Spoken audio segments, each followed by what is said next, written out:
We learned what a Scrum project looks like.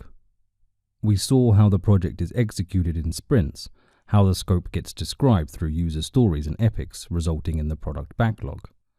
We also know that each sprint will have to deliver a specific item of this backlog, how the product is delivered step by step through releases, and what the minimum viable product or MVP stands for.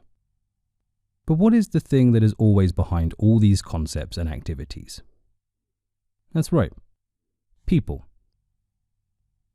Remember, projects are done by people, for people.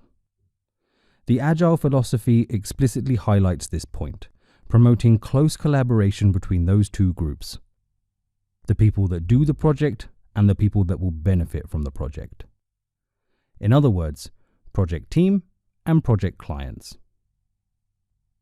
So let's see the key roles in a Scrum project. First, we have the product owner. This is a critically important role for a successful Scrum project. That will be the person owning the product backlog, including all key aspects and decisions related to it. In the beginning, they are responsible for defining and validating the requirements, including user stories and epics. Furthermore, the product owner defines what the priorities are within the product backlog list. Which user stories should the team build first, which ones second, and which ones can be left for later. Then, as the sprints start, they are the ones reviewing all outputs during the demo sessions and validating whether the requirements are met.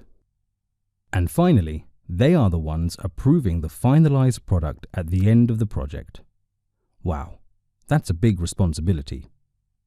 Usually, the product owner represents the organization for which the product of the project is created. In other words, this is the project client as we know it. Hence, the person needs to be knowledgeable and experienced enough in the field. Often, this is a manager or senior manager from the business field or business function, head of sales, head of marketing, head of IT, etc. They need to combine the ability to look strategically at the project, but also have a good expertise in the field. Since the product owner is such an important role, they need to be working closely with the team throughout the entire project. As mentioned, they are the ones to review the output on each demo session and either validate that it reflects the requirements or, if not, they need to provide constructive feedback to the development team why the output is not meeting the desired standards. Note another critical point.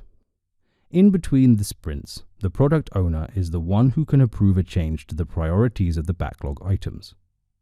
And that is a point we now know well from Agile. The requirements can change. So here, there is this key person who can say if a task or a user story with a bigger value has to be prioritized, bringing more important work earlier. Of course, in accordance with the project team.